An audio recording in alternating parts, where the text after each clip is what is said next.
Hi everyone, in this video we'll be going through some of the practice questions when it comes to dot and cross diagrams and representing bonding. Right, so I hope you have already completed your ionic bonding as well as your covalent bonding drawing, and then now we are going to go and do the practices. So let's start with the practice. So which statement here describes how a covalent bond is formed? So firstly, when I see the word covalent bond, I need to think of two things immediately. So immediately, I'll write down non-metal plus non-metal. That's the first thing I'll think immediately. The second one I'll think immediately is the word sharing. So covalent bond, non-metal, non-metal. Covalent bond, sharing. Ionic bonding, metal and non-metal. Ionic bond, transfer. So let's look at the options, okay? So option A. First one, electrons are added. Oh no. And the ions. Oh no. No. So there's no sharing, right? It's added and ions. The next one, the electrons are removed. Again, not sharing. C, the electrons are shared. Good. Right? And last one, the electrons are transferred. No. Right? We are looking for the word sharing. So over here, the answer would be C. We are looking for the word sharing. Now, let's look at question number 2. Question number 2, we have nitrogen. The first thing I'll think is nitrogen is a non-metal. I hope you all train yourself to do that. And an atom of hydrogen, and I straight away think that is a non-metal. Now, over here, when it's a non-metal and non-metal, we will form a covalent. And when we have covalent, we will think of the word shared. So, which role describes what happens to the electrons in the outer shell and the type of bonding that forms? So, we already answered that. So, we already said that it has to be covalent. It cannot be ionic because it's non-metal plus non-metal is covalent. And in covalent, we are talking about it being shared. So, therefore, the answer should be B. Right, next, we have the electronic structure of element X is 2.8.3. And then we need to go and check the periodic table. And when we check the periodic table, this is aluminum, and aluminum is a metal. Right? And then electronic structure of Y is 2.8.6. So that we check the periodic table, that is sulfur, and sulfur is a non-metal. Metal plus non-metal, and therefore this would be ionic. So I need to look at on top of the periodic table the charges. So aluminum is in group 13. So group 13 on top you should have written plus 3. Sulfur group 16 you should have written minus 2. So it will be aluminum plus 3 and sulfur minus 2. So how will I, when it bonds together, how will it be? I have aluminum plus 3. So let's draw our graph. So aluminum is plus 3, while sulfur is minus 2. Okay, so is it enough? Is it balanced? No, we need another sulfur. So sulfur, another minus 2. Oh no, we exceeded again, right? We exceeded by 1. So I need another aluminum. And then I exceeded again, and then I need another sulfur, minus 2. So I need 3 sulfurs and I need 2 aluminums. So aluminum is X. So I need 2 X's and I need 3 Y's. So let's look at option A. Option A means that there's 1 X. So it's X, 1, Y, 3. So there's 1 X, 3 Y. So no. B, X, 2, Y, 3 means 2 X and 3 Y. Right? Is that the answer? Oh, yeah. Great. But let's continue, alright? So option C is X3Y blank. Y blank means it's Y1. So that means there's 3X and Y1Y. And then finally D would be X3Y2 would be 3X and then 2Y. Okay, so over here, the answer therefore would be B. Next, question number 4. Which statement describes the formation of a covalent bond? So again, covalent bond. When we see the word covalent bond, we think non-metal plus non-metal. And when we see covalent bond, think about it. Is it shared or transferred? right? So covalent bond would be shared. So we are looking for the word shared. We are not looking for the word transferred. And we are looking for non-metal and non-metal. So non-metal and non-metal, not metallic. So answer is B. Question number 5. X is covalently bonded compound made from the elements chlorine and oxygen. So we already say that's covalent. So that means chlorine, group 17, has 7 valence electron. Chlorine has 1 hand. Cannot remember? Check your notes. Oxygen, group 16, has 2 hands. So chlorine has 1 hand, oxygen has 2 hands. How will I bond? So over here, if my chlorine bonds here, I have oxygen has 1 empty hand. Cannot. So I need to have another chlorine to bond with the oxygen to make sure all hands are being held. So I have a single bond between chlorine and oxygen, and then a single bond from oxygen to chlorine. So it cannot be A, it cannot be B, it has to be either C or D. So we can see C or D, there's a single bond here, single bond here, single bond here, single bond here. So after we draw the single bond, remember we must check whether each atom is happy, each atom is full. So looking, I can see that C, the oxygen is not full because the oxygen only has 1, 2, 3, 4 electrons over here. But D, the oxygen is full, it has 1, 2, 3, 4, 5, 6, 7, 8. So therefore, answer is D. Question number 6. Nitrogen and hydrogen. So we want to do a dot across. So we can see that hydrogen has 1 bond, nitrogen has 3 bonds. 3 bonds. So how can that be? So we need nitrogen 3 bonds, hydrogen bond on each of the 3 bonds. So let's exclude those that cannot. We exclude B, exclude C. Now after we have got the correct number of hydrogens and the correct bonds, let's check whether they are all happy. So in A, the nitrogen, we have 1, 2, 3, 4, 5, 6, 7, 8. So we have 8 electrons around nitrogen. And in D, we have 1, 2, 3, 4, 5, 6, 7, 8.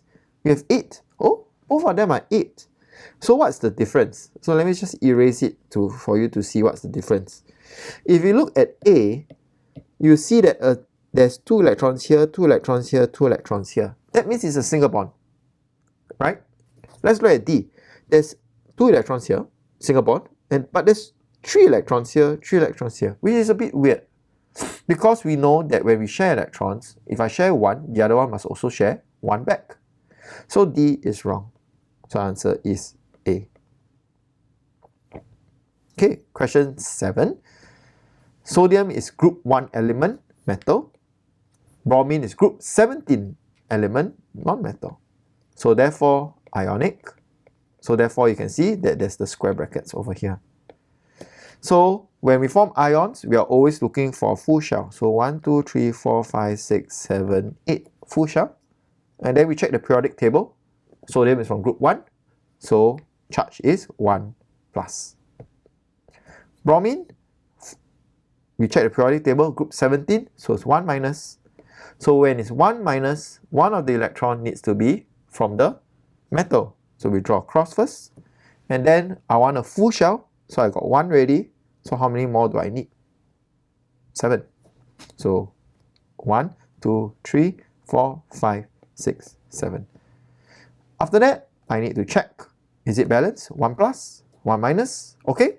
Yes. So 1 plus and 1 minus will cancel each other out. So this one, done. Let's look at question 8. So in question 8, we are given some unknown stuff. So over here, we want to name the type of bonding.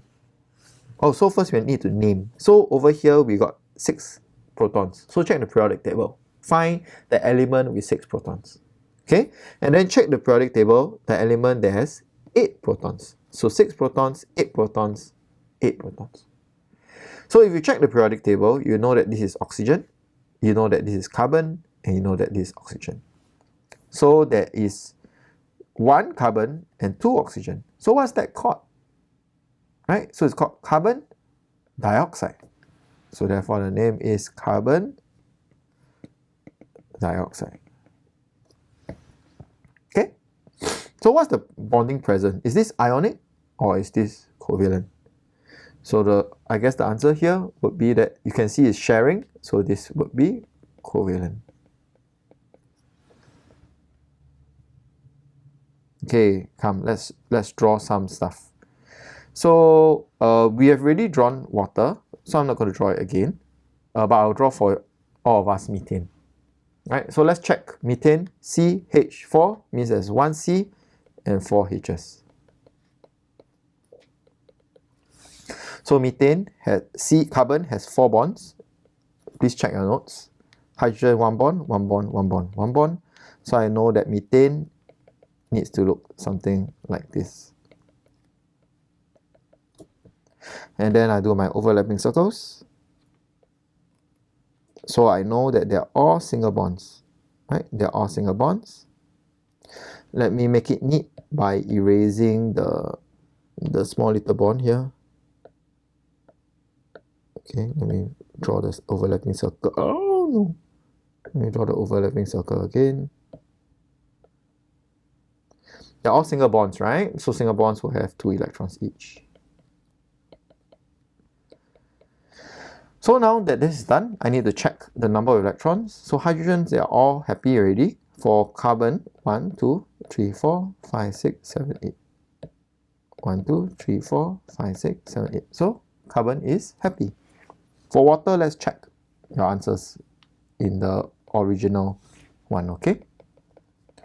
Alright, next, carbon dioxide.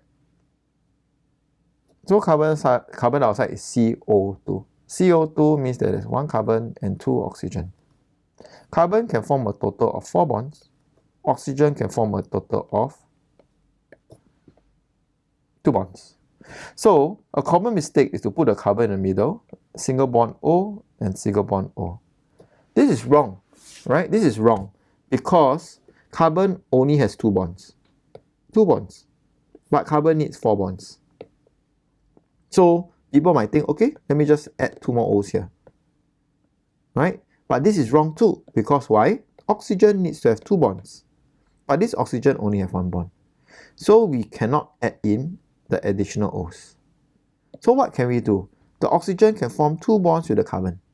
So both bonds of the oxygen is satisfied. And then the other oxygen can form 2 bonds. So this way, the carbon has a total of 4 bonds and the oxygen has a total of 2 bonds. So everyone's happy. Alright? Okay, so now let's draw our overlapping circles. Overlap, overlap, overlap. Let me just erase to tidy everything up. Erase, erase, erase, erase. So now this double bond. So double bond has a total of 4 electrons. So 1, 2, 3, 4. 1, 2, 3, 4. I know that the center carbon is happy because there's a total of 8 electrons. And the oxygen is not happy because the oxygen only has 4 electrons, right? Currently, 4. I show you 1, 2, 3, 4. Only 4 electrons. The other oxygen, 1, 2, 3, 4. Not happy. So it needs another 4. So 1, 2, 3, 4. 1, 2, 3, 4. Alright? Okay, let me just do one last question and then the rest you check the answer. So let's look at sodium oxide. Sodium is a metal, oxide is a non-metal. So we have always been drawing overlapping circles, but we need to remember that metal plus non-metal is ionic and therefore it must look like this. So metal, non-metal, ionic, sodium Na, oxygen O. So straight away Na, circle, square bracket, leave some space, oxygen, circle, square bracket. Alright, let's start with the metal first. Always remember, metal straight away, 8 electrons. 1, 2, 3, 4, 5, 6, 7, 8. After that, check periodic table, sodium from group 1. Look at the top of group 1, you should have written there 1 plus. Alright, now for oxygen, check the periodic table. Oxygen is group 16. And then at the top, it should say 2 minus. 2 minus means that oxygen has gained 2 electrons from the sodium. Right? 2 minus means 2 electrons from sodium, 1 minus means 1 electron, 3 minus means 3 electrons. So I'll draw 2 X's first. A full shell is 8, so I'll draw in another 6 more electrons. Now that the 2 ions are done, we need to check whether they are balanced. So sodium is Na plus, so 1 plus. Oxygen is 2 minus. So does it cancel out? No, we need another 1 plus, right? So with a 1 plus, and 2 minus, they all cancel out. So what do I need to do? I draw in another sodium.